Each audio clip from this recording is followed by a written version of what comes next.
Good morning, good morning, good morning. Good morning, everyone. Happy Sunday. Happy Super Bowl Sunday and happy day before official Valentine's Day. Valentine's Day is tomorrow, but it's a work day.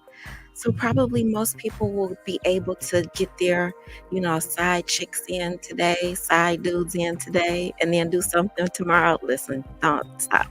Okay, so look. Good morning, everyone. It is super early in the Midwest. It's about 6 o'clock in the morning here. I'm not sure what time it is everywhere else.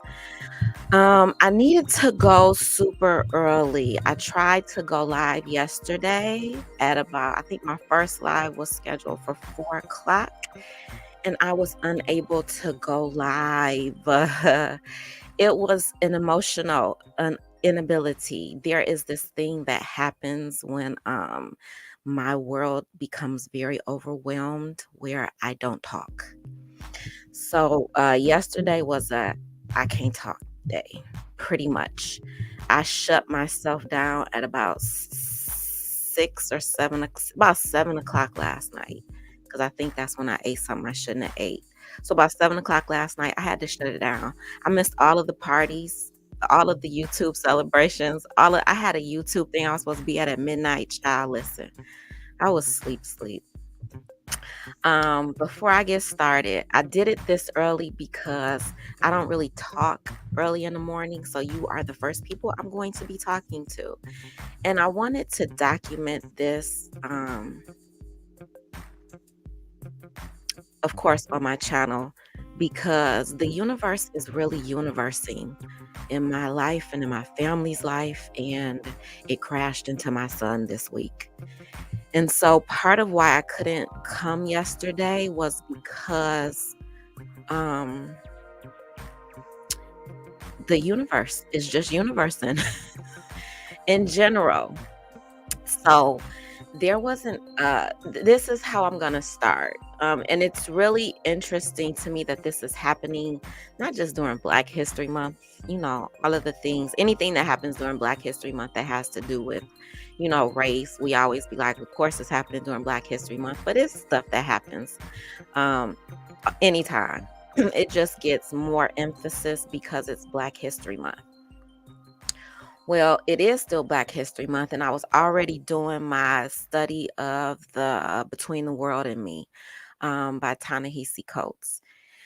And so this week, I'll start here. Let's start with the actual slides. Yeah, let's start with the slides. Before I get started, it's probably nobody here, and I'm okay with that. I do have some content creators that if you are watching this on replay, please subscribe to my girl Foxy and Family, Saki Speaks, my big sis. I see you are a family, Bikini Body Challenge, and my sis Evil Lynn. All right, I'm going to get into the slides that I have because I added a little talking point about what happened to my son this week. So these are the same whys. Hold on for 1 second. I had to turn my little foot heater on. These are the same whys as to why I initially wanted to do my Black History contribution for Between the World and Me by Ta-Nehisi Coates. Because this book made me very emotional. It made me cry. It made me really think about what I pour into my son, into my children, and what has been poured into those men by other mothers, other family members. And so this week, something happened to my son. Something super big happened to my son. And I call it the universe crashed into my son this week. So there is a term that has been used probably a lot. And that term is cotton picking. And it's not necessarily a term that I have even had a conversation with my son about. But my son is very aware. I am his mother. I do pour a lot of consciousness into my son. And so there was an incident this week where the term was used towards my son to remove his cotton picking hands. And it happened inside of a school, and it was said by a white woman to my son. And not only did she say this to my son, she repeated it. And the lady that said it to him was a substitute teacher. And he took offense to it. And he called me. So this happened on a Thursday morning. And I walked my son through what to do to protect himself first and to get his feelings out and to let somebody safe know what had just happened to him and the damage that had been caused to him so that he could verbalize and express himself, and then they could go from there. I think I'm gonna, so part of why I was unable to come to you yesterday was because I knew I needed to have this conversation about what happened to my son. But the universe was universing yesterday. And by the time I got home, I was emotionally exhausted, I think is the best word I can use. Yesterday, I got my hair retwisted, if you can't tell. So I go get my hair done at a barber shop. And so the girl that does my locks, it's only her. And so most of the female clients, even though there is a female barber in the barber shop, are there to see her because we're getting our locks retwisted. But it's a barber shop and there's lots of men in this barber shop. And so when I walked into the barber shop yesterday, the story of the young man came up. And the young man is my son. Good morning, happy odd day. I thought I was going to be here by myself. Thank you for tuning in. I appreciate you, sis. Listen, I got some stuff to talk about. So I'm sure most people are going to catch it on replay, but I had to do it when I knew I wouldn't break down and start crying. I'm sick of crying on YouTube, y'all. So I can only do that early in the morning before the universe does other things later in the day when I interrupt and get interrupted by people. So I go in the barbershop yesterday. I'm waiting on my loctician to get there, and the guys that are there, they have the news on television. And I didn't say anything about anything that happened. And they brought up the young man who said and stood up against this comment that was said towards him. And I let them know that that was my son. And the look on their faces, these older Black men looked at me in shock and in awe. And they could not believe. They were like, "That was your son?" I was like, "Yeah, that was my son. My stylist is coming in." So she's not there for the beginning of the conversation. So we're talking about what happened to my son. She comes in and she's trying to, she's ear hustling, trying to catch up, and she's about to wash my hair and restyle it. And she looks at me and she was like, "Wait a minute. What are y'all talking about? That young man that was on the news?" I was like, "Yeah." And she was like, "That was your son?" I was like, "Yeah." So this substitute teacher tells my son to remove his cotton picking hands from a microphone. One of the weird things, I think, or one of the interesting things that has been happening is my son was thrust into a spotlight that he didn't ask for. He was interviewed by the local news. The students walked out in protest behind what took place at his school. And social media is toxic. And I say all of that because this took place on Thursday. On Thursday, my son went through a lot of emotions about what took place, what happened to him, his perception of what happened to him, and the fallout. And so he was looking at the comments on social media, especially on a news site that interviewed him. And the comments from people were very mean to a child.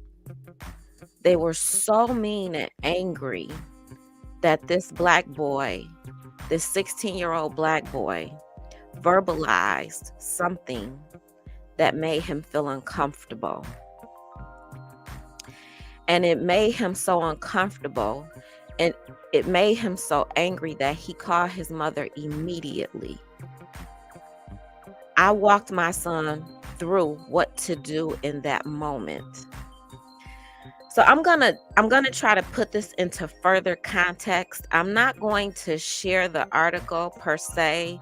I've been trying to figure out how to handle this, how to talk about this, and it's really difficult because not only did this happen to my minor son, it is happening to our family. And I also work in this district. So it is a very sticky, touchy situation. So instead of me sharing the interview, because I don't necessarily want to dox my son, I'm going to read the interview to you guys. And then I want to talk about this term cotton picking, because one of the most disheartening things to see were Black people defending the term cotton picking. It's kind of like Black people defending the N-word. We know we shouldn't use the N-word, right? But we justify the use of it. However, if somebody tells you that the N-word is offensive to them, we shouldn't use that word. We should try to do better, in my opinion. So I'm going to read the news article to you guys, and then I'm going to go ahead and get into the book. And depending if there's conversation that's needed, I don't think so. That's kind of why I went so early this morning, because I don't want to get emotional today. I just kind of want to get into the news article, tell you guys the experience that my son had, that he's still having, and he's working his way through, and that we are working our way through as a family, and just talk about the use of words and how they can affect people.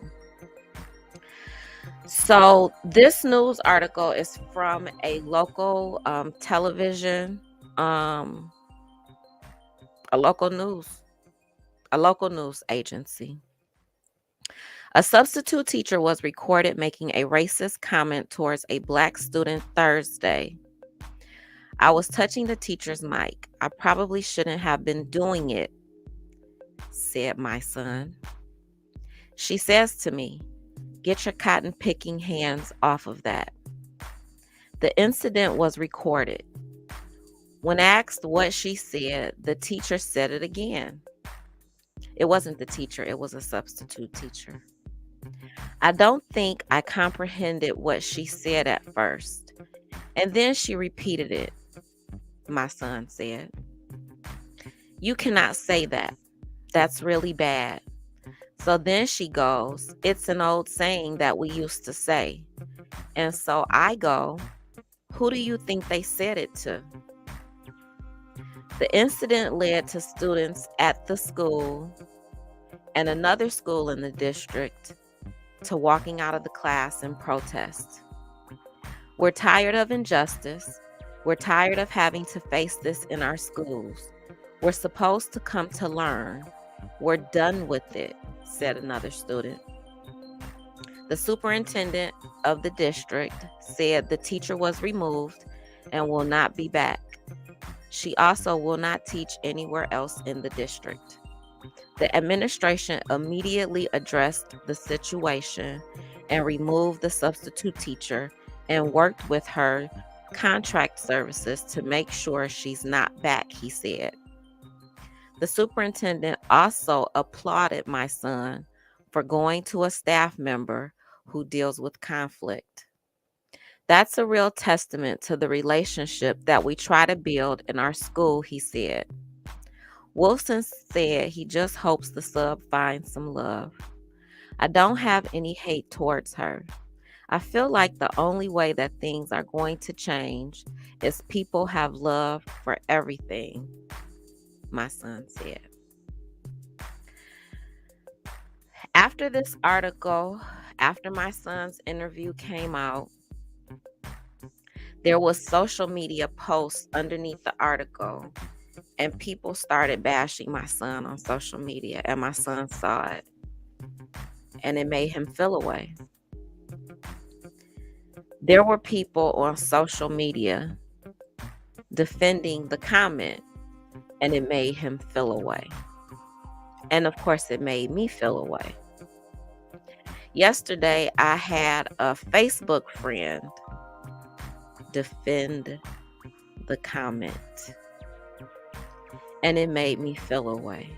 And I didn't argue with the person and how they relate to the term.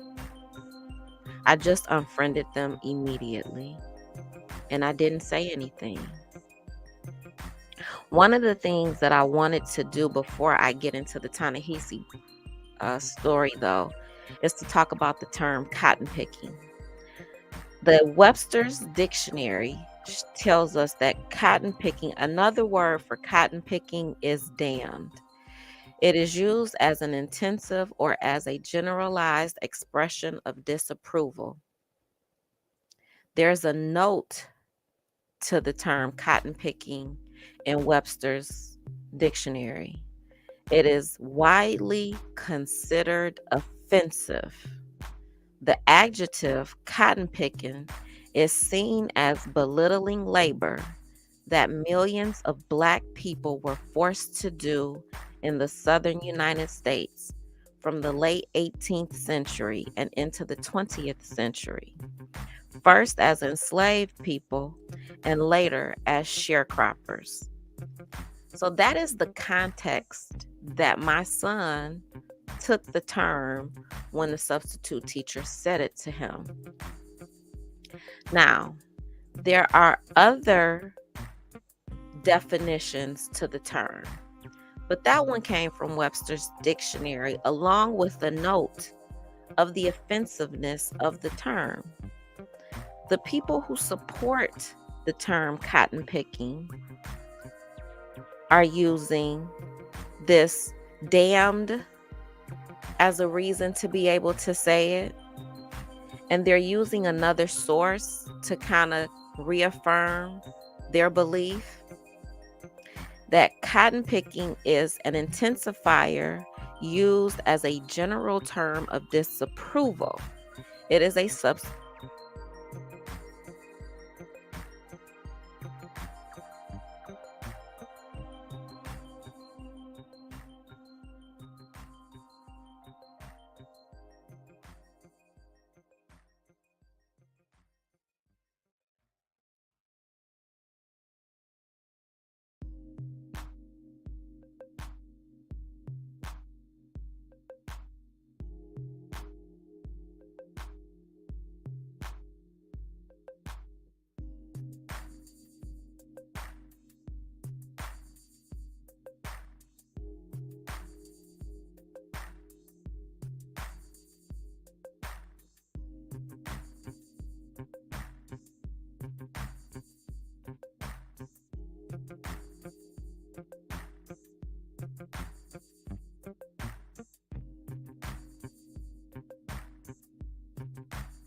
get back. I am back. I am back. And I am back.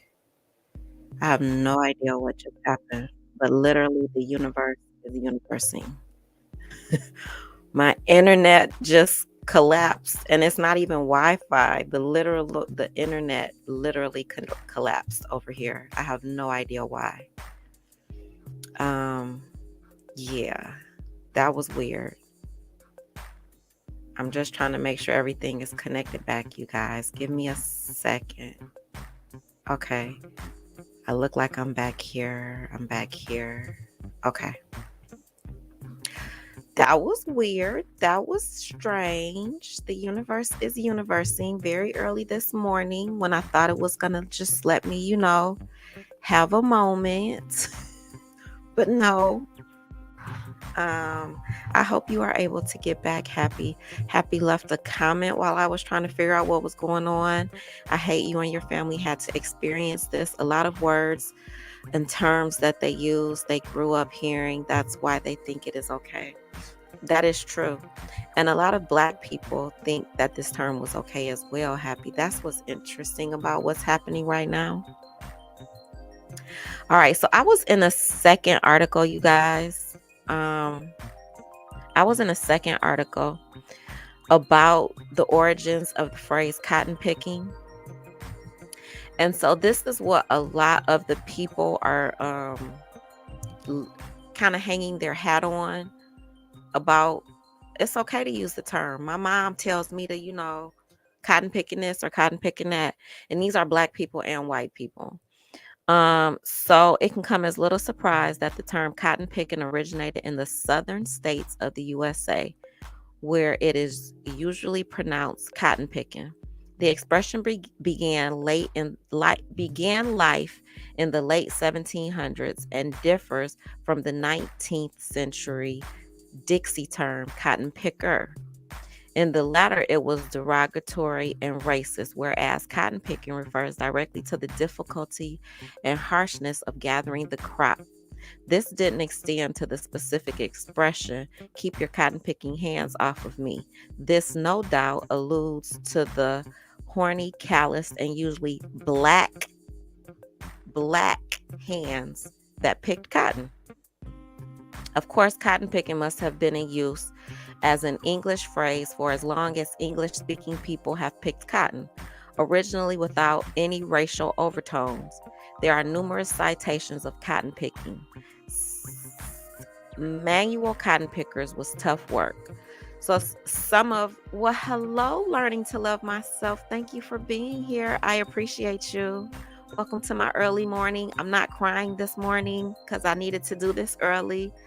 Read. I'm trying to get you guys caught up on a situation that happened this week to my family, specifically to my son. So that's what's happening. A term that he took as racist was said to him, and the aftermath of it is traumatic. It is becoming toxic and traumatic for my son, and I absorb my son's energy, and here we are. So the people on social media, the people under this news story are justifying cotton picking. Not everybody, you guys. There are some people that are like, wow, I didn't know y'all thought that was still a cool term to use, right? And especially a term to use in a school setting. My son goes to a suburban school. That means I teach in a suburban school. That means the makeup of the student body is extremely diverse. And a lot of the teachers in the school have had training to be able to work with a diverse student body. I'm not sure the training that a substitute teacher would receive, but this is why substitutes should be thoroughly vetted, in my opinion, because they should have some of the same tools in their toolkit to be able to navigate students from diverse backgrounds. Hey, Foxy. Y'all, listen. Y'all know Foxy is my friend in real life. She texted me last night like, girl, are you really going live at 6 o'clock in the morning? Yes, ma'am. Yes, ma'am. That's the only way I could do it, Foxy, because I'm not emotional extremely early in the morning. In the morning is when I meditate. In the morning is when I process and unpack what happens to me before. In the morning is when I talk to my ancestors. In the morning is when it's quiet and it's still. And the day hasn't done its thing to me, right? It's just about figuring it out. Learning to love myself says, I haven't heard that term since childhood. My mom was raised in Mississippi and she picked cotton as a child. Yeah, learning. This one is different. So I started at 6 and I'm going to go back because I did have some technical difficulty. My Wi-Fi totally disconnected for a few minutes. So I'm going to go back and I'm going to read the article again to you guys. I would play it, but they say my son's name in the article. But it's become a national story. I Googled it today and it's been picked up by people outside of my state. And my son sees all of this. He is living this right now. And he is shook because, yeah, he's a little shook. Sorry that your son had to experience. Listen. And it's the interesting part learning is the fallout.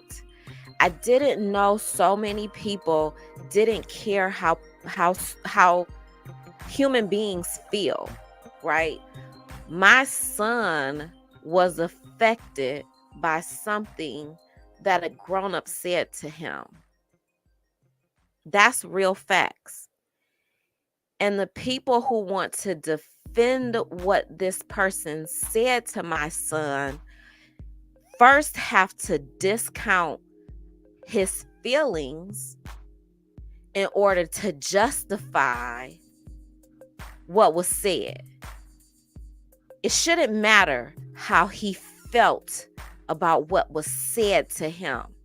What's important to them is it's no big deal. Because again, I'll give you a perfect example. When I was in my late 20s, early 30s, I had a really good friend, and we're still friends today. But my friend had a term that she didn't appreciate being said to her. I didn't know though, right? We're drinking, we're talking. You know, when you drink, the words you use loosen up. And sometimes, whether we should or should not use this term, women will use the B word to each other. And we don't, people that we know and love, we say it and we justify it as a term of endearment. Now, should we use the term? We very likely and probably should not. Just like we should not embrace the N word. But we do, and we've justified it. Can we do better? Absolutely. Is everybody there yet? No. But can you respect another person's boundaries? Absolutely. So in the midst of us hanging out and drinking, I said the B word to my friend. I didn't say it in a mean-hearted way. It just came out, right? Because it's just a term of endearment that some sister girls use towards each other, whether they should or shouldn't. In that moment, my friend let me know she don't play that. And I apologized, and I've never said that word to her again. And she's still my friend. It's that simple. If typically, and I know this because I'm a bit aware, and maybe because I've been teaching for such a long time, when students ask you to repeat something, if it's not directions to an assignment, you very likely said something that they took personally. And before you repeat that thing that they took personally, you should think about what you said first. And maybe in that moment, don't repeat yourself.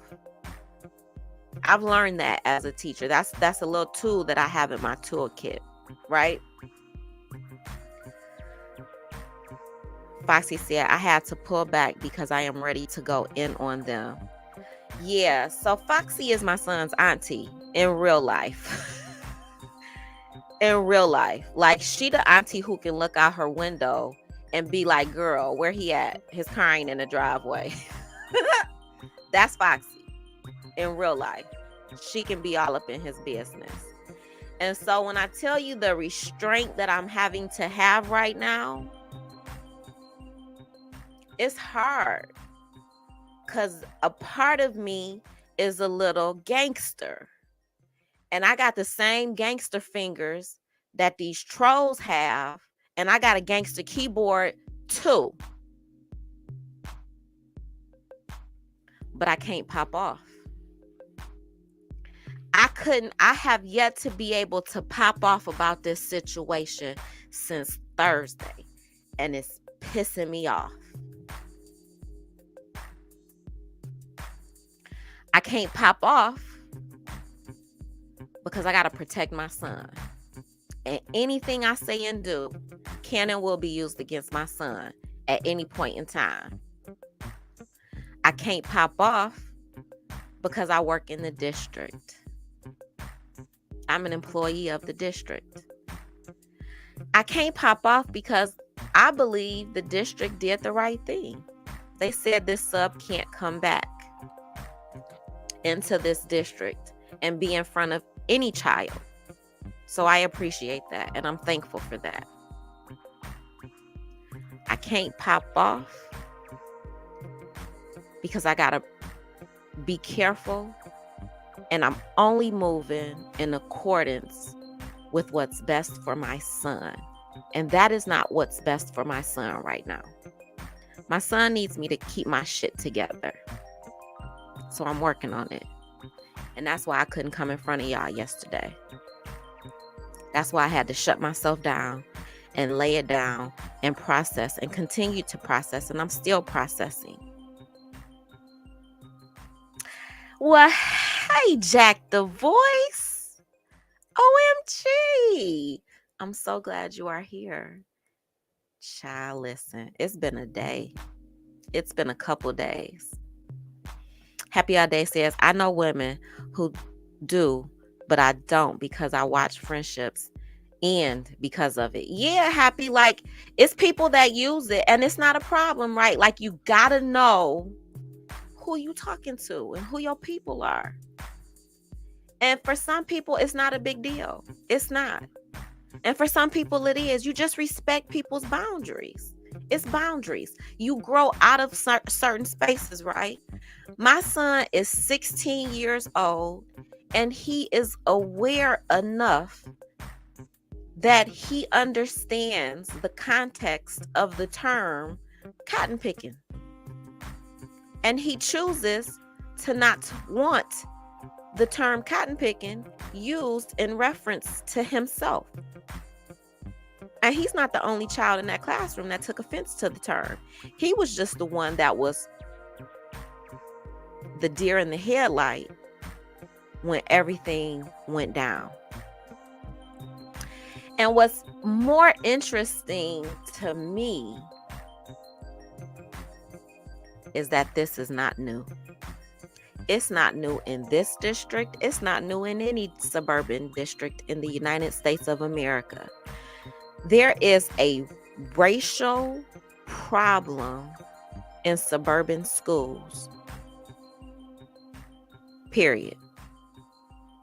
There have been things done to quiet the racial problem. We have diversity, equity, and inclusion work that we do in schools. We have statements that get put out in schools.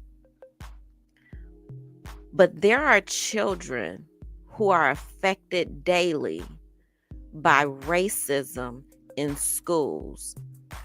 And sometimes the things that happen to him only matter. The things that happen to them only matter when it gets caught on video.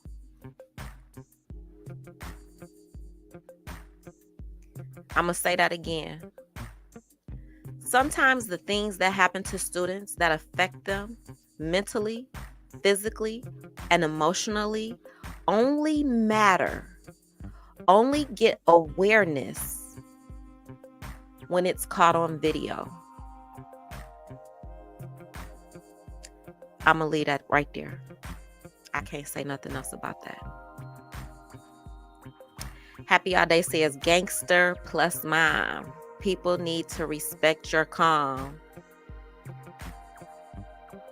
I'm scared of my calm. I'm very, very nervous. And like when I get emotional, I know that's anger. So I don't know if you guys were here when we covered the Jariah Smith case and we were talking about how calm her mother was. The universe has a really weird way of showing you things. I have not experienced half of the trauma that Jariah's mother has experienced. But when I tell you, I have an ounce of understanding now, today, more than I had when I covered the initial story about how she was able to be calm.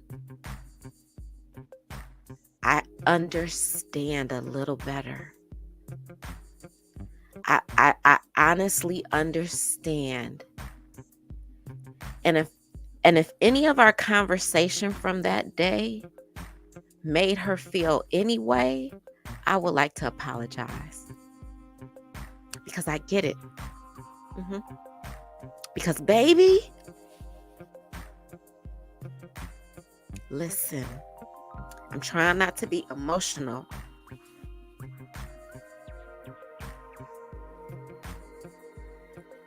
But I'm mad.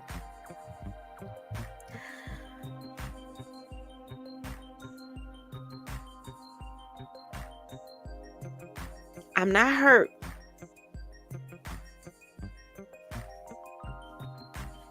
I'm mad.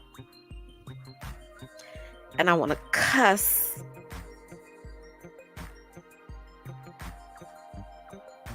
And I want to scream. And I want to holler.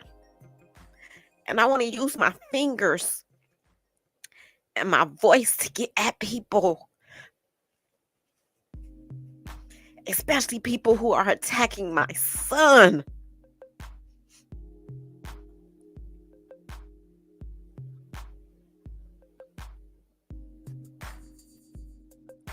I am angry. I am experiencing an anger that I have never experienced in my life. And I don't have the adequate words to talk about it. And I think that's what happened to me yesterday. So I'm going to go back. I don't think I finished the barbershop story. So I'm in the barbershop yesterday. And they start talking about this young man that was on the news and what happened to him in this suburban school. And I let them know it's my son. And the energy shifted. And they started talking to me about my son. And I started talking to my loctician and she's washing my hair. And it's just a really interesting conversation. And so there was a gentleman who was getting his hair cut in the barbershop yesterday.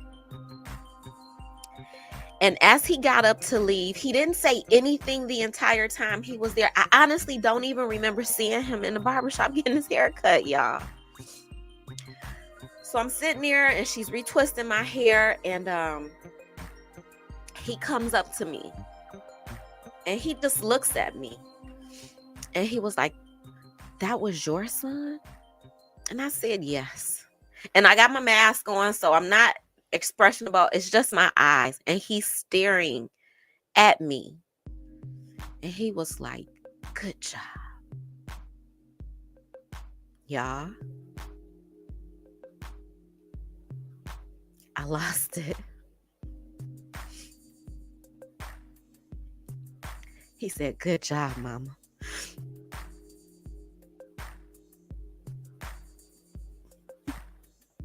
He said, "Whatever you did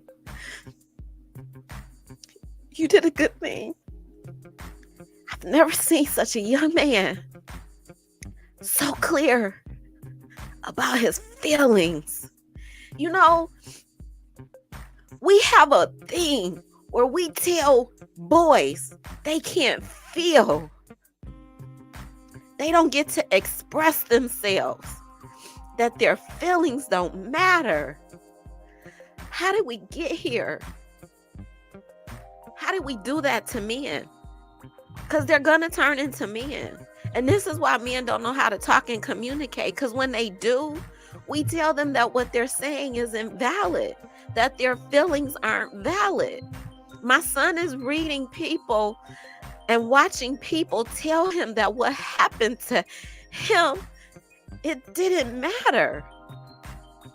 And that black man looked at me and he said, "You did a good job." And my ancestors, I felt them reaffirm, "You did a good job, mama." Yeah.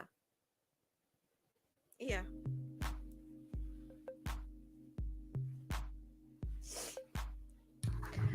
I wasn't going to do this. But you know what? This is my channel. This is my page.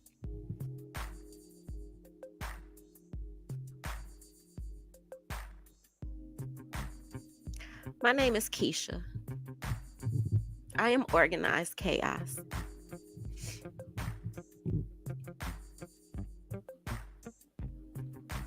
I'm going to introduce you to my son. He's my baby. And I'm going to share with you what he did. Please keep my page safe. If you have anything negative to say about my son, keep it to yourself.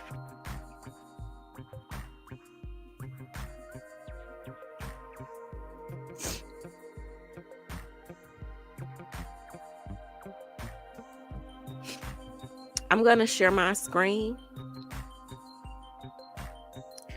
And I'm going to share the video of my son.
When I tell you I'm so stinking proud of that little boy,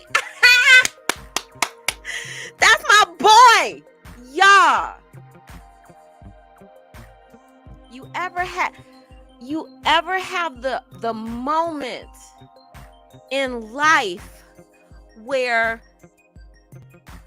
I've been dealing with this boy for 16 years. I question everything I do with him, everything that I've poured into him. Most days I'm like, Lord, please just cover the boy, protect him. I don't know that he always gets it. If I ever knew, I knew that day. I knew that day. He pays attention. He gets it. He got it. He created a movement, y'all. My baby. He is so shook right now, though. He had no idea any of this was about to happen. I'll read your chat messages. Foxy says, yes, I cannot pop off at all because I have to protect him and her. Gangster auntie. This is the only time Foxy is not so nice. Happy All Day says, your son and the other kids that understand what the word is because they were taught about slavery and civil rights of the South. Hey, I see you are family. Thank you for being here so early. I know it's early, y'all, but I can't do this later in the day. Later in the day, it'd be too much that comes with the rest of the day. Yes, hashtag good job, Boogaloo. Hey, Bikini. Jack says, your son is my son, so therefore he's safe. Thank you so much, Jack. I appreciate you. I really, really do. I love that energy. I just felt it. I see our family is giving love to Foxy. Please do not come for us. Absolutely no negative comments. None. Keep them to yourself. All right, everybody is giving love. Bikini says, sorry I'm late. Child, listen. It's too early on a Sunday morning for me. I didn't expect anybody to be here. That's kind of why I did it so early too. Like, honestly, y'all, I just knew I would be emotional if conversation about it had to happen, and that happened. And I wasn't sure if I was going to share the video, and yeah, I did. So you're not late. You're right on time. Plus, I had the whole internet just closed when I was on earlier. So you're right on time. Thank you, Learning. I appreciate you.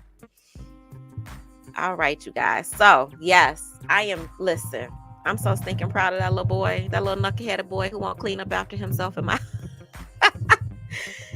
house, but he knows how to handle himself publicly. And that really is important, right? Like, I was like, you understood the assignment. The ancestors was ready. They was ready for him. And they came for him. The ancestors came for my son, y'all. I didn't know he was ready, but he was. Yeah. So I'm proud of the little boy. All right, we are here because I'm supposed to be talking about a book.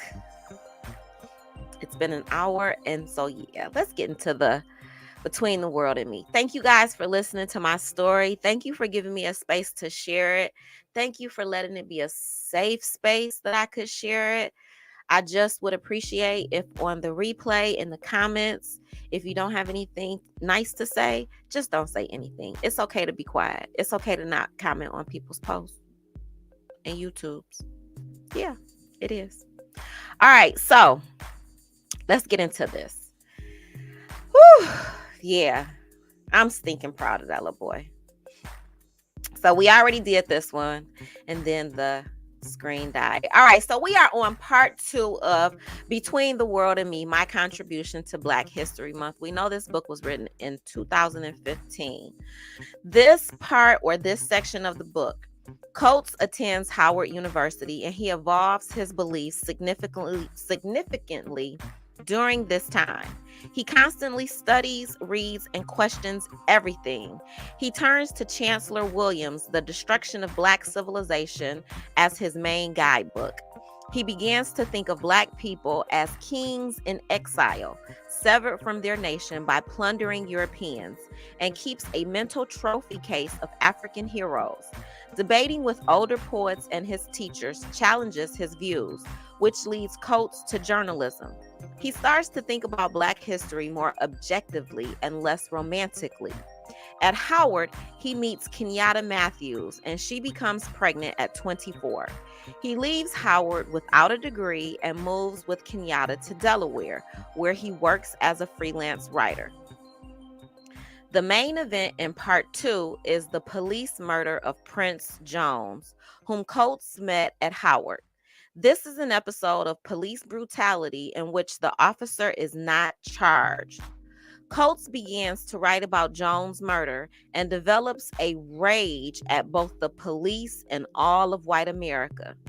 Coates' family moves to New York City in 2001, and Coates finds himself unable to sympathize with the victims of the September 11th terrorist attack because he views them all as part of the system that brought down Prince Jones. Coates describes his life in Brooklyn as a new father with young Samori. His thoughts revolve around Samori understanding the weight and struggle he will have to go through as a Black man. The second main event of part 2 is a trip to France. Travel opens Coates' eyes to worlds outside of America. He realizes how much fear has damaged his life and is able to better place himself in the larger context of the world as a whole. So this is part 2, pages 75 through 88. Part 2 of Between the World and Me opens with Coates describing an instance where he is stopped by Chief PG, Prince George County Police, on the side of the road. As he waits for the officer, he is terrified. He's feeling right now. He's terrified. Even though the police force is mostly Black, they have a reputation for police brutality. Sitting in the car, Coates thinks of all the violent incidences he has heard of in PG County. Despite FBI investigations into the force, officers largely go unpunished and are sent back out onto the streets. That night, the officer leaves without offering a reason for the stop, and this reminds Coates how easily he might lose his body for nothing. Later, Coates reads that PG police have killed Prince Jones, his friend from Howard. Over the next weeks, Coates discovers that the police were supposed to have been following a man of significantly different physical description, and instead they tracked Prince through 3 states to Virginia, where he was driving to visit his fiancée. There were no witnesses, and the cop claimed self-defense and shot him. There was no evidence to support a self-defense claim, and virtually no investigation into the officer, who was not punished. Coates and his wife go to Prince's funeral on Howard's campus. Coates feels distance from all the other mourners. Prince was a born-again Christian, and the pastor prays for forgiveness for the shooter. But that does not move Coates because he does not believe there is a God and cannot participate in prayer. He also feels that forgiving the single officer is futile because the officer alone is not the murderer. That just hit different. The officer alone is not the murderer. The entire country and its systems. Ooh, child, I be preaching about these systems. The entire country and its systems are also responsible because the killer only expresses his country's beliefs. The substitute teacher only expressed the system and the country's beliefs.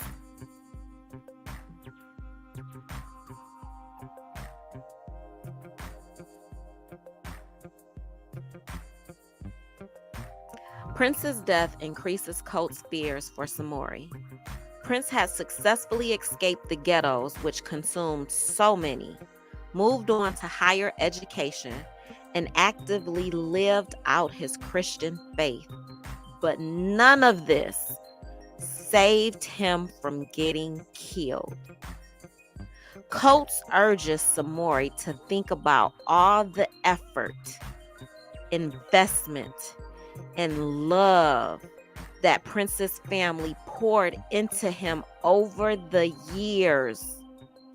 I'm going to say that again. Coates urges Samori, his son. I urge my son all the time. I urge my son all of the time. And it could be because I read this book.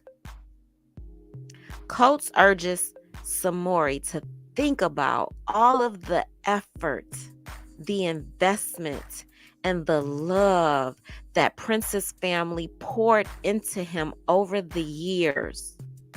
Coates begins to write about Prince's death, investigating the PG County Police through the new tool of the internet. The politicians tell Coates that the community prefers safety and the preservation of order, and they are unlikely to complain about police brutality. After Prince's death, Coates has one dream about him. In the dream, Coates wants to warn Prince about the plunderers, but Prince shakes his head and turns away. Coates has never considered living anywhere other than Baltimore after school, simply because he cannot imagine it for himself. However, he comes to realize that other people look further out into the world searching for meaning, such as Kenyatta and Uncle Ben. Through culture and TV, Samori's mother falls in love with New York, so the Coates family moves there when she gets a job in the city. At the time, Coates makes almost no money as a freelance writer. On September the 11th, 2001, Coates looks out at the destruction and is unable to sympathize with America or even the police officers and firefighters who lose their lives. The demonstrations of flags and American pride seem ridiculous to him because he cannot see a difference between the police officers at Ground Zero and the police officer who killed Prince. They do not seem human to Coates, only dangerous forces of nature that can steal his body. Foxy says, yes, it is like that today. It is all cyclical, circular. We are all repeating history.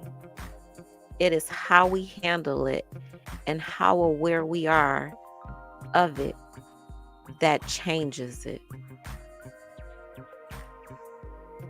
Hey, BJ Des, thank you for being here so early on a Sunday morning. I appreciate you so much. Everybody is giving love. All right, we are part 2, pages 75 through 88, analysis. This section comprises the darkest part of the letter and Coates' thoughts. Prince's death gives birth to a burning rage. Coates knows firsthand how difficult it is for a Black person to get off the streets and break the cycle of poverty. Though he doesn't know Prince's precise background, it is clear from his attendance at Howard that Prince had a community of support and that people had invested in him. He or his family had escaped the streets, and he had mastered the schools. He had a fiance, and by all accounts was a kind and warm Christian person. He was, as Black parents told their children to be, twice as good. If a man such as Prince can still be murdered and forgotten, then so can Coates, and so can Samori, his son. Prince's death leads Coates to an insight into his own parents' fear. He suddenly understands how his father had been so fearful that he beat his own son, and why his mother held his hand so tightly when they crossed the street. They understood that their only child and legacy could be taken in a moment. Furthermore, nobody would be held accountable, and a Black person's death would be ascribed to race, not human fault.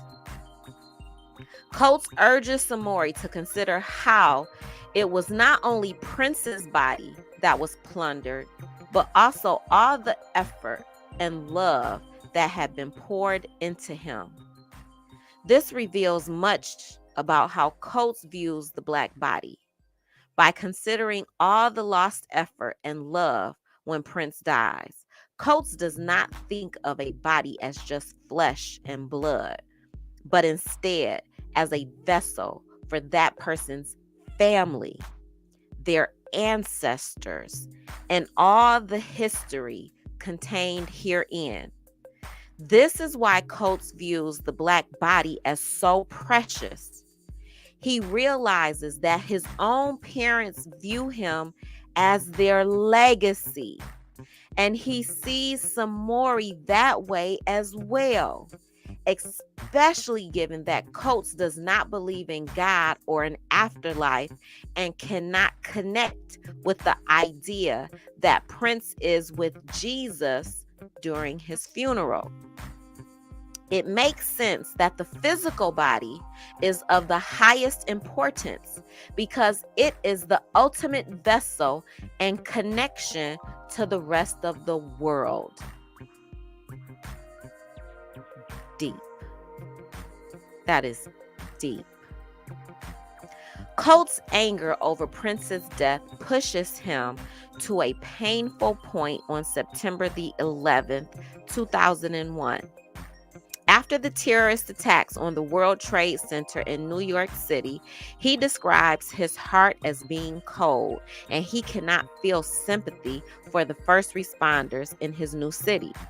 This may seem contradictory at first, given that Coates has told Samori to look at groups of victims in a very individual, detailed way instead of as a racially defined group.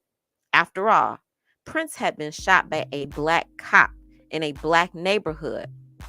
However, Coates cannot feel sympathy for the first responders or for America as a whole, because during that period for him, the country is split into dreamers and those opposed by the dream. The white people enslaved Black people and built the American dream on Black backs. After slavery was abolished, fear permeated the segregated Black communities all the way into the present. Fear seeps into parents, translates into violence, and allows the heroes of society to kill without repercussion, with even Black people killing Black people. Black people defending racism. Black people defending the word and the term cotton picking hands, the N-word, and other derogatory words that do us no good. in 2022. But I digress. I forgot where I was, y'all. I'm sorry. I started ranting and raving. Fear seeps into parents, translates into violence, and allows the heroes of society to kill without repercussion, with even Black people killing Black people. In the shadow of the senseless death of his friend, Coates thinks of the individual dreamers in America as a whole system, the system that killed Prince. Thus, the dreamers perpetuate fear and violence and do not deserve a reprieve or a reprieve when it comes their way in the form of the September 11th terrorist attack. Coates describes living in Brooklyn when Samori is young. They are very poor, but they live near Uncle Ben and his wife, Aunt Janae. Coates wants to impress upon Samori that Samori has not always had nice things, but he has always had family and friends to support him. Coates describes seeing all the white people and abundance of money in Manhattan. He especially observes how they walk, laugh, and dance without fear. He reflects on the differences with which Black and white children are raised. White parents can walk their children fearless and lighthearted. Black parents tell their children to be twice as good, as it is the only way they can rise above the struggles and constraints that bind them. Coates imagines white parents telling their children to take twice as much. When Samori is 4, his parents take him to a preschool. Samori rushes off to play with a diverse group of children. Coates' first instinct is to stop him because Samori doesn't know anyone. But Coates feels ashamed upon realizing he is proposing that his young child should be watchful and shrewd. Samori has never been afraid of rejection, and Coates admires him for this. When he takes Samori for walks, Coates instinctually always looks out of the corner of his eye, ready to defend. He always had to change his body for others, to prepare himself for attack, to have people take him seriously, to not give the police a reason to hurt him. I'm going to read that last part again because as a Black woman, I absolutely relate to having to function in all of these spaces and sometimes at once.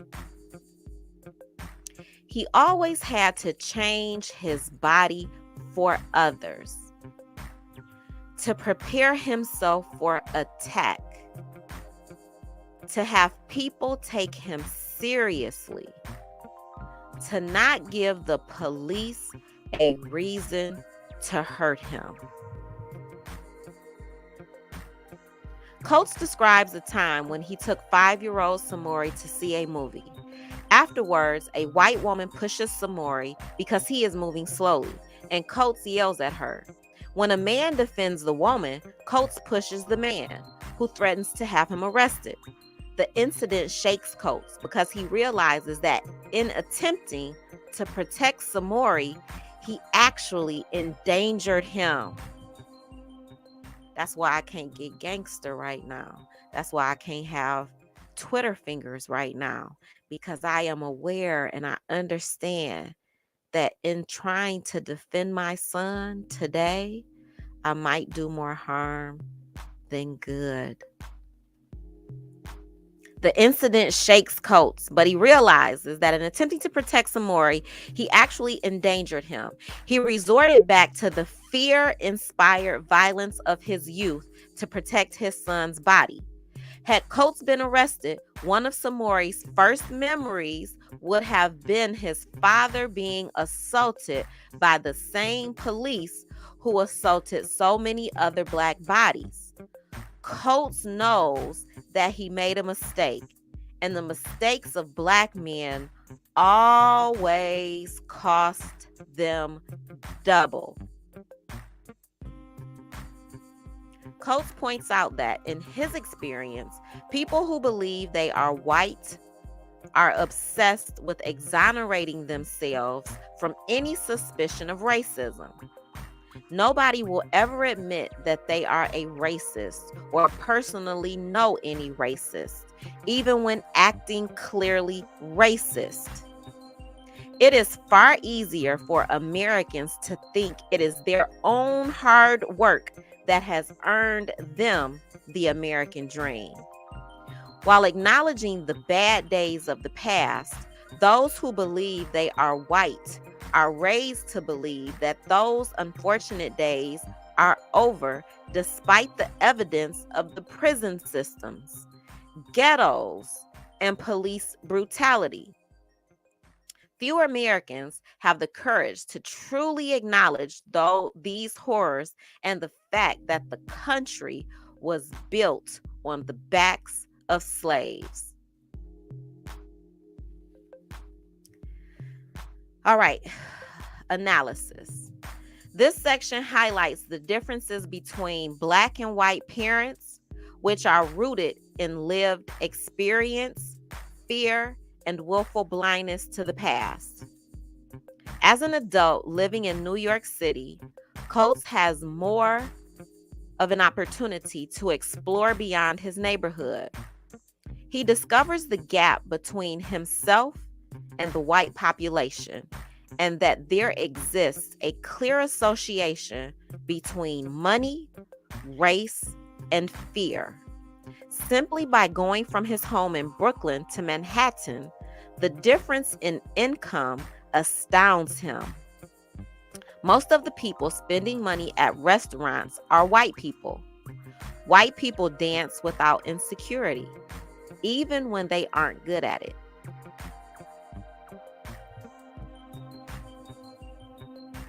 White people take up the whole sidewalk, walking their children, whereas Coates' mother held his hand so tightly. These white people walk and laugh with an ease of spirit because of both their race and their money. White parents are able to give their children the opportunity to grow up with significantly less fear. This is what Coates wants for Samori.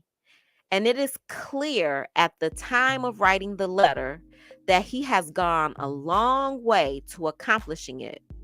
But when Samori is little, Coates still finds himself walking the neighborhood with the same trepidation as when he was a child, except now he is also in charge of another human life.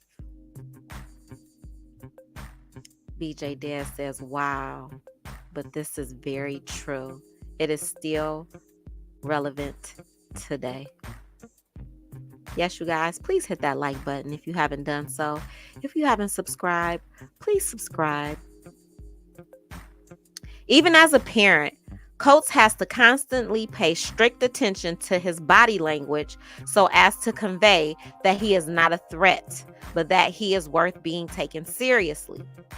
When he lashes out at the woman at the theater who pushes Samori, his error isn't moral, but instead lies in forgetting that he can be arrested simply by appearing threatening.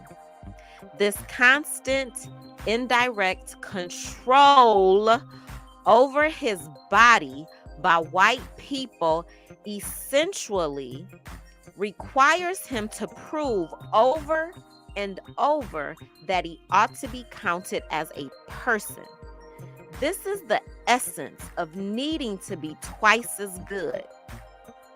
Coates does not imagine that white children grow up having to prove their own worth and disprove suspicion.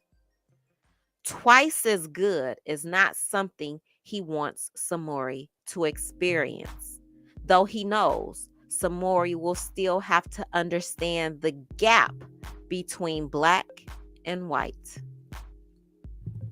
Everywhere he looks, Coates sees America perpetuating the dream.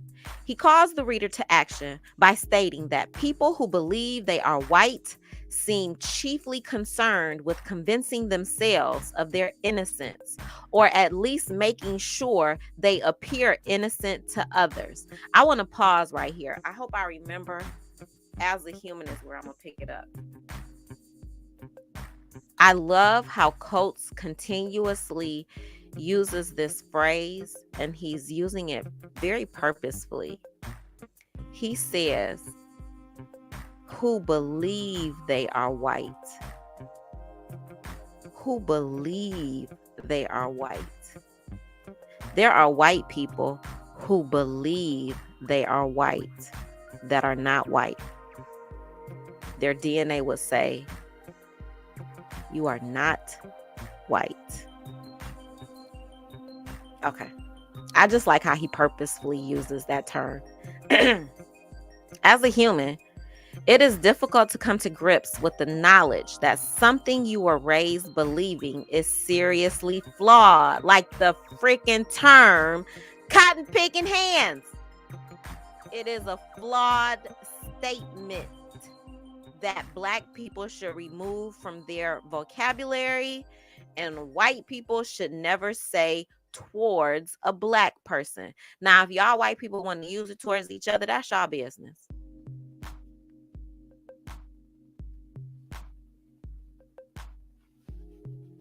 Do your thing. Don't use it towards Black people. Okay. Let me refocus. See, that's why I couldn't do this last night, because I would have been screaming and hollering and cussing last night, because I was real emotional. Everyone learns about slaves in history books, but many people remain in denial that racism still exists, especially those who believe the mantra that America is always number one. Coates believes that Americans spring automatically to pride and making themselves look good, but simply believing that color shouldn't determine social hierarchy leaves out the more important truth. Those who believe they are white still profit from the racist actions of their ancestors. Flat out. Flat out. Especially old major corporations. Old money, racist. Like the trap of an abusive relationship. Until all Americans understand and admit that America has a truly dark and evil history, and that all Americans are tied to that legacy, racism cannot be fixed. All right. Summary for pages 99 through 114.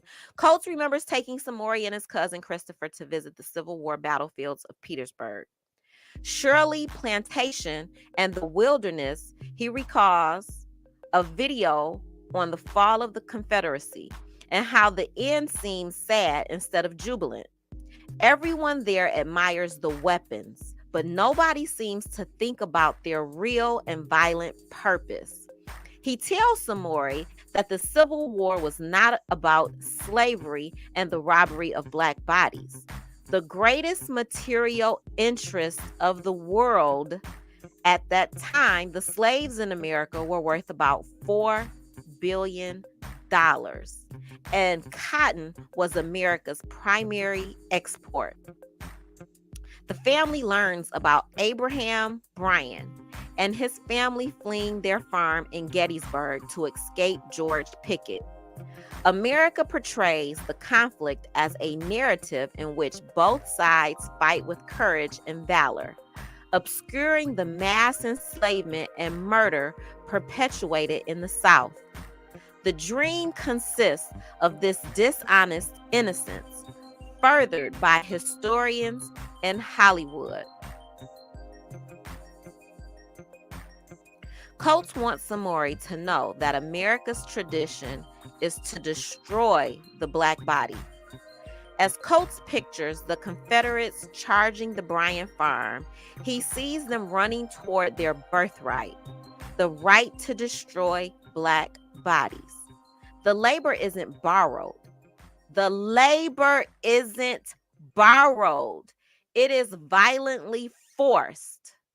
That is the difference between black people picking cotton and cotton picking hands and white people, Mexican people, or any other people who picked cotton who don't take that phrase personally. I'm sorry, y'all. Foxy made a good point.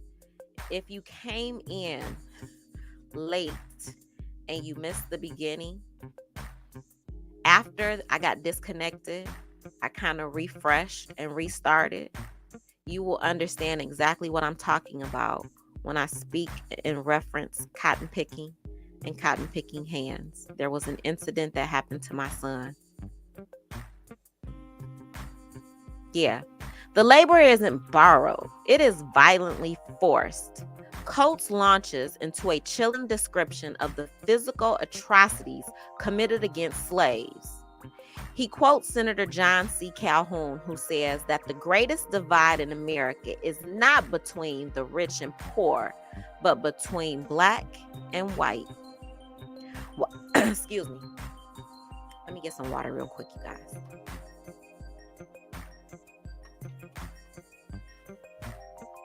While writing an article in Chicago, Coates shadows police officers as they evict a family from their home.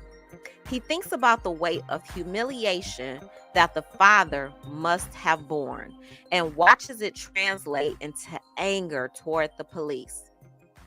During that time, he also visits some black members of the community who are over 100 years old. He knows they are the success stories, and for every one of them, there are hundreds of others who have never made it out of the ghetto. He explains how ghettos are just as much killing grounds as the ground on which Prince Jones was killed. Coates asks Samori if he remembers accompanying him to work when he was 13. Coates had gone to interview a black mother whose boy had been shot because he wouldn't turn his music down. The killer claimed he saw a gun on the boy, though none was ever found. The man was not convicted of murder, only of firing repeatedly. The mother said that God had turned her anger into activism. And in this way, she was able to compose herself.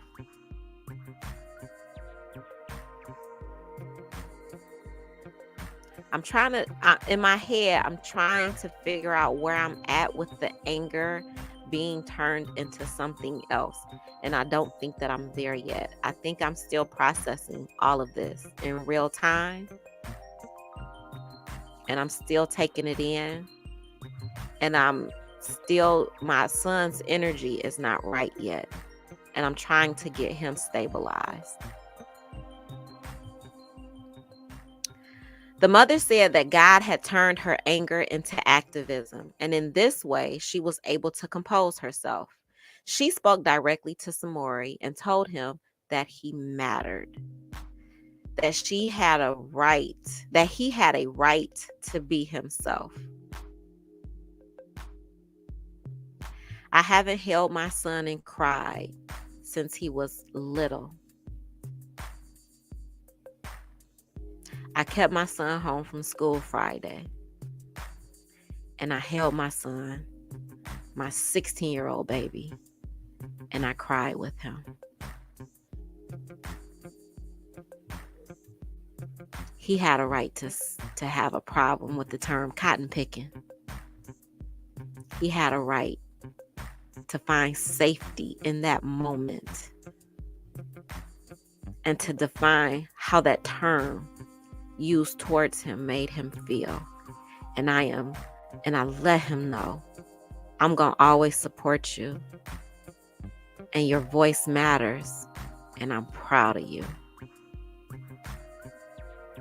Coates hopes he has relayed the same message to Samori and confesses that he is still afraid. However, the constant threat of disembodiment alters everything he knows, from the violence of boys on the streets to having to be twice as good, to having to be perfect, to having to have perfect manners in public so as not to raise suspicion. All right, this is our analysis.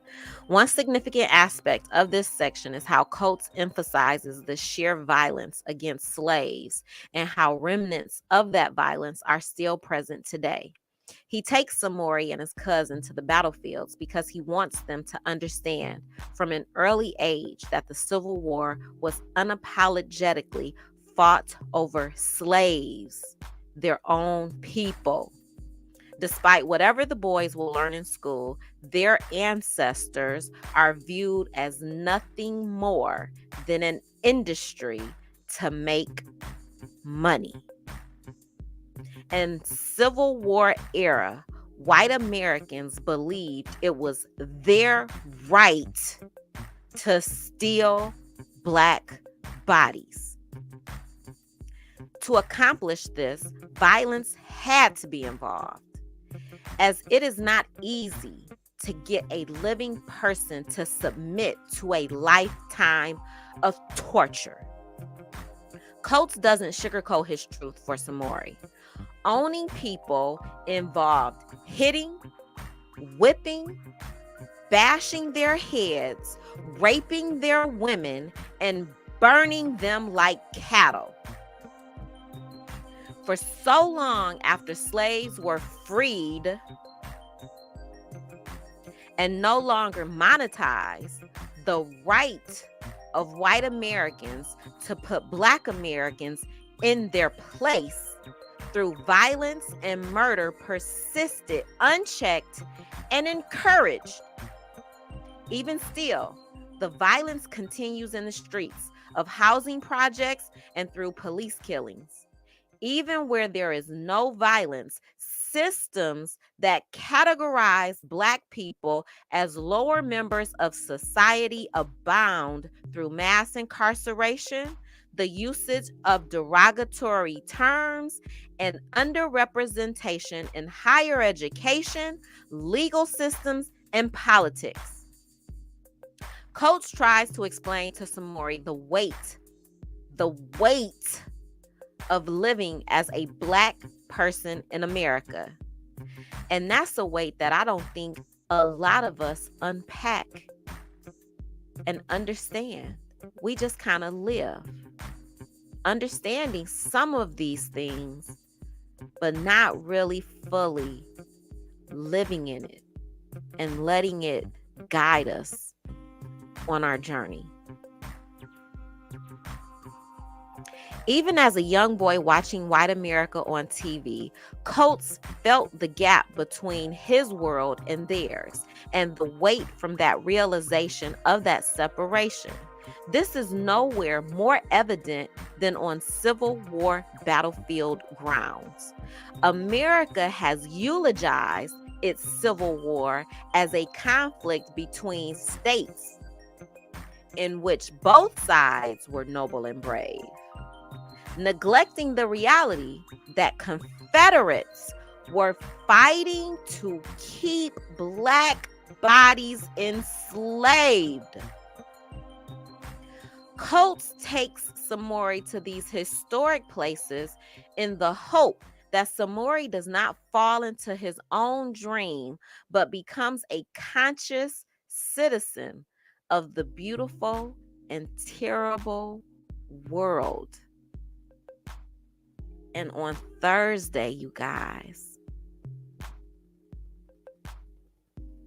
I saw my son exhibit his consciousness on a level that I never would have imagined for him. The ancestors came for my son on Thursday, and he was ready.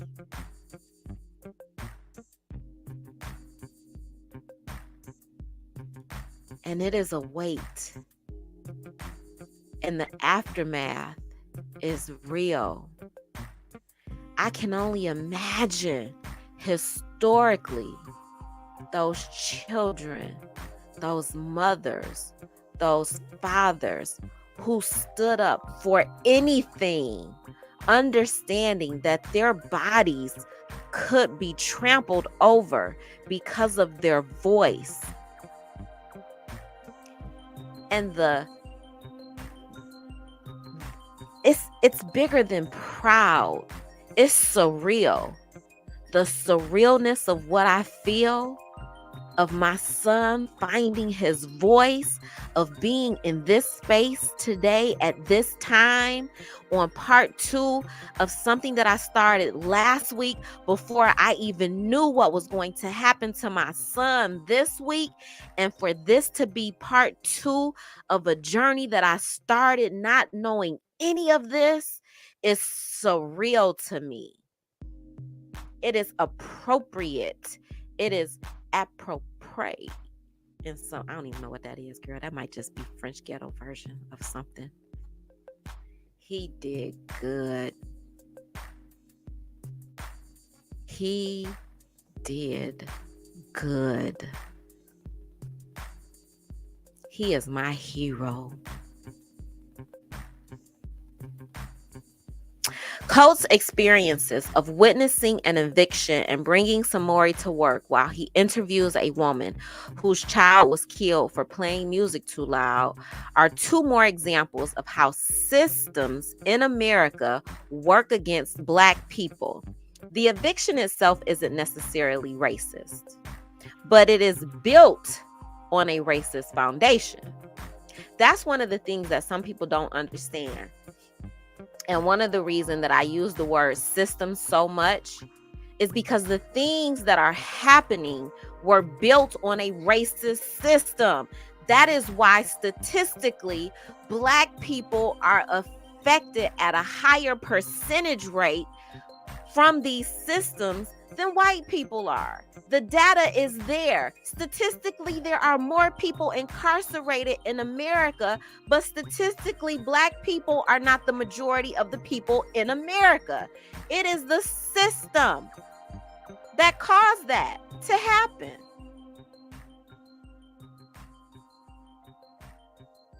Hey, McClurk. Hey, girl. Hey. I missed you. I haven't seen you in a while. I've been on YouTube. I've just been in the cloud since probably early Thursday. Girl, since probably Wednesday now.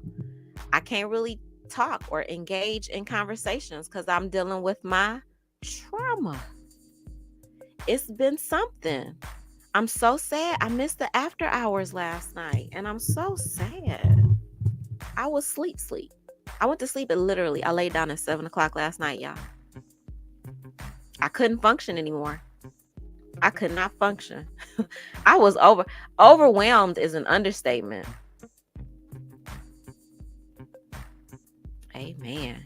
All right, let's finish.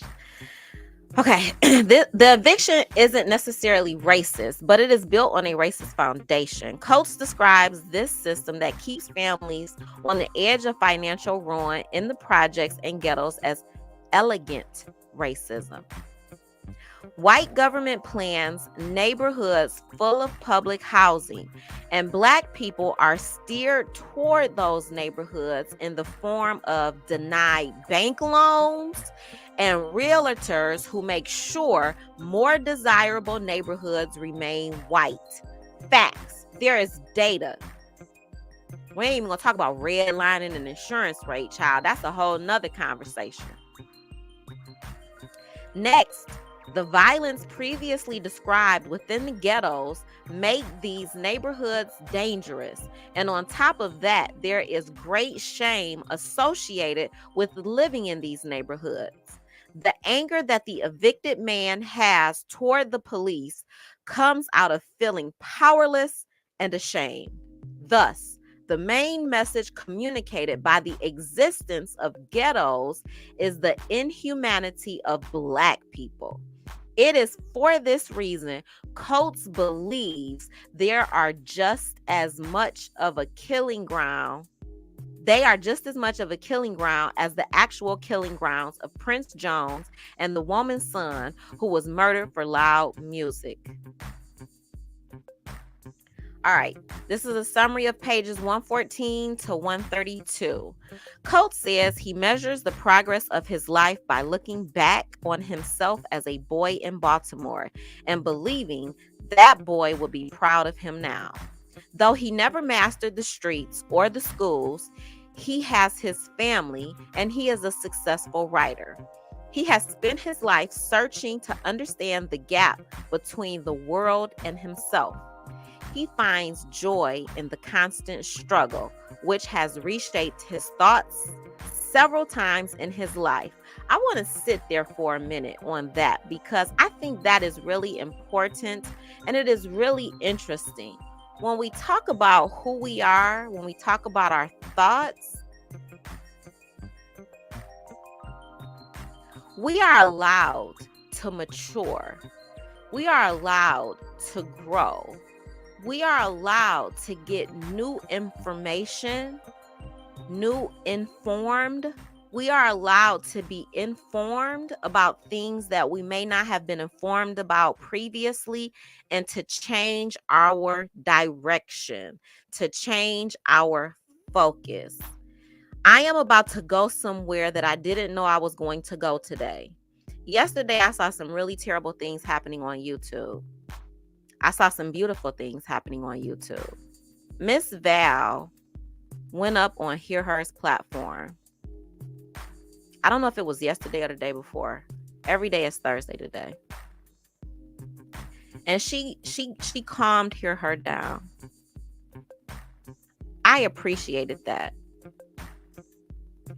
Miss Val is a very forgiving person. She has a forgiving spirit and a forgiving heart. I am not immune to what has been said about Miss Val, what has been done to ridicule Miss Val. There's fault everywhere in the world. But Miss Val has new information. Hear Her has new information. Some of those things have subsided. But yesterday, another content creator decided to shame Miss Val and decided to demean Miss Val because she has new information. She's been informed of new things, and her outlook on life is shifting. Her thoughts are being reshaped right now about relationships, about people. And this other content creator went off. And this other content creator was considered a friend to Miss Val and went clear off. And that confuses me as a human being, especially as an educator and as a human being who loves being informed. I appreciate learning new things. I appreciate growing as a human being. I appreciate apologies. I appreciate embracing things that I once would shy away from because of new information that I have been giving. I want to shout out Miss Val. I want to shout out Hear Her. I want to shout out the people who understand that space of growth, of new information. Y'all keep doing what y'all doing. Y'all keep growing. Growth is a messy process. It is a very imperfect process. Learning is the same way. Some people get so upset when they fail a quiz or a test or they don't complete an assignment in the right way. But one of the things you have to take from that is, I didn't do a good job. What can I do better? How can I learn? How can I grow? Life is not about being perfect. Life is about the dots in between and the growth that happens in that space. If you think you know everything, please don't be my friend on social media, on YouTube, or in life in general. I appreciate people who understand that they don't have all the answers, who don't know everything, and have room for growth and room for forgiveness in their heart. I appreciate Hear Her for allowing her channel to be a space where people who may not have gotten along can come to and find common ground. I appreciate Ms. Val for getting up there and for talking to Hear Her and for being respectful and for Hear Her allowing her that space. The other content creators, the other subscribers who can't understand Ms. Val's perspective, I pray for you. I saw so many comments on her community tab this morning, and people are trying to stand 10 toes down in the fact that they don't understand how she can be so forgiving. What happened to you that you can't be as forgiving, or just allow her to be the forgiving person and it's okay for you to be quiet? I don't understand that. I'm sorry, y'all. I'm off on a tangent and I see the chat. I'm sorry. Here I come. I'm coming to the chat. McClurg says, I haven't been feeling so well, but so glad to catch you. I'm glad you are here, McClurg, and I hope you feel better. I'm sorry, boo, that you don't feel good. I see you are a family. You didn't miss it, Organized. She postponed it to during the day today. You should check your email. She figured you.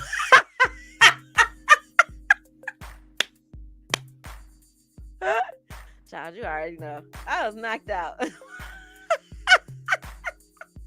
I woke up this morning and I checked my IG. And yeah, I don't be on IG that often. And so I saw I had a little thing in the corner. I was like, oh, it was from Saki. And she had sent me a link. I was like, girl, I just woke up. I missed all of it. Yes, McClurg, take care of yourself. Please, please, please, please. All right, y'all. It was so sad and disappointing to hear Miss Val being treated like that. It was hard. Listen,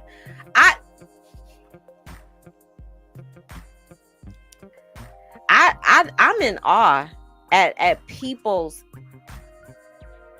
10 toes down in dismantling human beings in general. At people getting in front of a microphone and being venomous. Like, you can hear hatred. Like, when it comes from the depths of your belly and you put your mouth real close and you die and you just spew all of the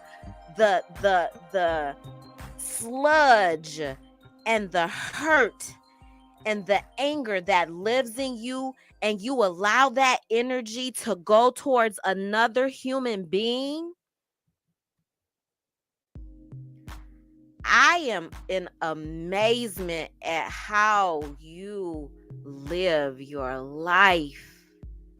I am in amazement that people can sit there and tune into you every day, sometimes 2, 3, 4 times a day. I am so thankful that I have been removed from that space, whether by force or choice. I just didn't know. I didn't know people were so unhappy with themselves, because that's the only place that type of anger can come from. There is nobody that did that much damage to you on YouTube. Like, let's just call this thing a thing. Nobody did that much damage to you on YouTube for you to dig down into the pit of the underworld and to just spew hatred towards them and to stand 10 toes down in it and to mean it. Child, I don't even understand. Hey, Evil Boo. Hey, sis. Good morning. Evolvement. Yes. It's hard to forgive, But I do it all the time. I do it every day, girl. Some days I have to forgive myself. I be doing stuff and I be like, girl, why did you do that? Girl, I don't know. Because I wasn't checking myself before I wrecked myself. Well, girl, apologize and do better. Flat out. Like, flat out. You can check yourself. Why are we so mean? Like, these people are so mean on YouTube. Black women being mean to black women on purpose, with a purpose. A click and a view and $1. Child, I cannot. I will not. That's how the beef sector remains the beef sector. The pot gets stirred every day. Unity does not exist in this sector. And when it starts to happen, somebody sets their hair on fire. It's like, no. Don't let the black girls unify. Because if we did, we will be a freaking force to be reckoned with on YouTube.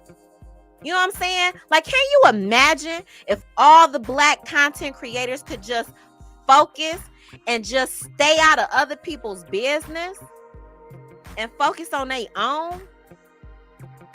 How powerful we could be in this space. The peacemaker will always get hurt in the battle of the roaches and the snakes. Child, I'm praying for Miss Val. I really, really am. I don't know Miss Val. I've never met Miss Val. I've seen a few of her stuff on her page. It's a hate that I really don't understand. And I don't even want to understand. I have no desire to understand that type of hate. I will have to give that a try. Check myself before I wreck myself. That's all I'm saying. Bikini, you know how you feel. Like the universe will tap you on the shoulder when you do something out of pocket. The universe does. The question is, are you in touch when the universe taps you on the shoulder to check yourself before you wreck yourself? Because you get a space where the universe is like, you shouldn't have did that. You shouldn't have said that. Fix it now. And sometimes we ignore it. Like, they wasn't paying me no attention. They know how I talk. I talk like that to everybody. He or she knows that I love them. You know, no. The universe just lets you know that whoever you said that to or whatever you did to that person, it made them feel away. Check yourself before you wreck yourself. All right, let's keep going, y'all. In Coach's childhood, the dream seems to be the top of the American ambition. If he can just attain the life of the suburban white boys on TV, that will be enough. However, Samori's mother knows there is more to the world and wants to experience it. When she is 30, she travels to Paris. Coates has never considered leaving America and doesn't understand why she would want to go. But when she returns, she shows him pictures of the city, and her curiosity infects Coates. He realizes that France is not just a separate world in his mind, but an actual place with actual people.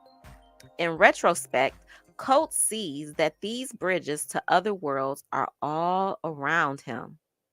7 years later, Coates travels to Paris alone. He barely speaks French and is afraid as he tries to navigate French currency and trains. After getting settled, the city amazes him. It's like New York because of the diversity of the people in the streets, but he doesn't feel the ever-present fear for his body. While exploring, he feels a loneliness. Being so far removed from any American dream, the weight of living in constant fear really hits him. Later, Coates and his family go back to Paris, along with Uncle Ben and Aunt Janae. Coates takes Samori there because he wants him to experience a life of his own, apart from the lens of fear and even apart from Coates himself. Even though France has never enslaved their ancestors, France has its own rules and history. Like America, it named its own group of people as less than, the Haitians, for example. That summer, Trayvon Martin's killer is acquitted, and Coates realizes that he could never escape the truth of his world, not even in France. The analysis. Before I get to the analysis, McClurg says, we don't know how that affected her emotionally and spiritually yesterday. Listen, I'm praying so hard for Miss Val. I really hope she can unplug from YouTube for a little bit and get herself together, because I'm not sure if she watched it all. I couldn't even watch it all. I don't even go over there very often. I just knew something was happening over there. Something big was happening because of the rumblings that was happening on YouTube. I went over there and I looked, and I couldn't watch it because of the emotional angry vomit that kept coming through. I couldn't. Have to take the family to the airport. Thank you for being here. Happy was here in the very beginning. I appreciate you, Happy, so much. Thank you, and thank you. Be safe and enjoy your day as well. Happy Valentine's Day and Super Bowl. I don't know nothing about the Super Bowl, y'all. I'm gonna be watching the commercials today with my friend. All right, analysis.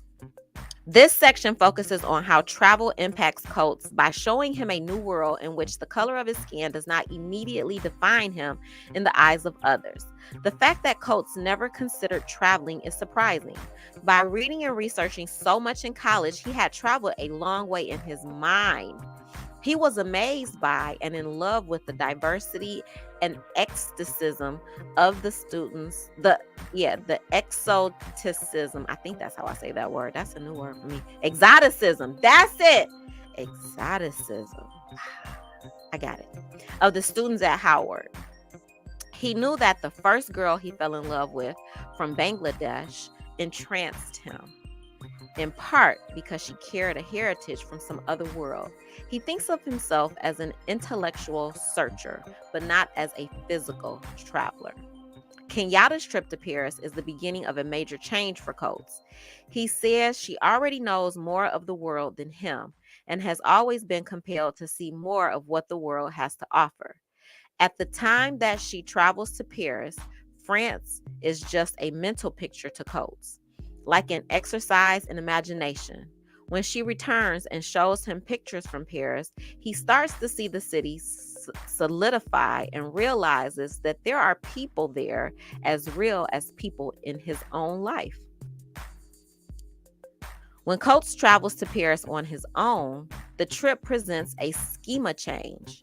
He still experiences fear as he flies partway around the world, figures out how to change money, and makes sure he gets on the right train. But after he settles into Paris, he notices a lack of the heavy fear that he has always felt about his safety. His loneliness is present, but not negatively so. In this case, Coates is lonely because he is in a country he does not belong to.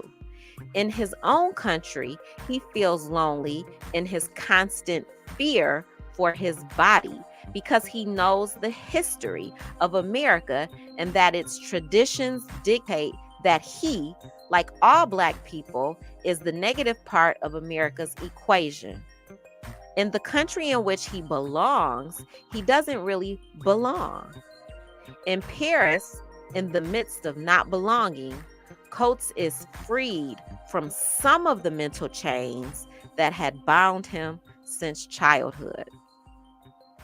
I'm going to stay there for a minute because sometimes I feel like when I travel internationally, that is when I feel most free. I feel free, and I'm good to travel alone. I don't have a problem traveling by myself. I've traveled to some wonderful places by myself. Aruba was beautiful. I am not afraid to travel by myself. I meet wonderful people. I met some really good friends in Aruba who I'm still friends with today. And I feel freest when I'm in spaces outside of America.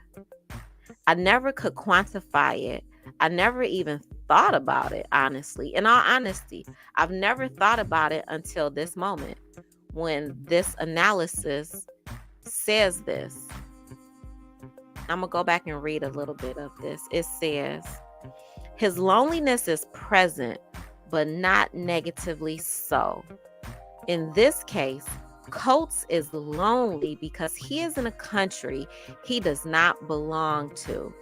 In his own country, he feels lonely in his constant fear for his body. I am here.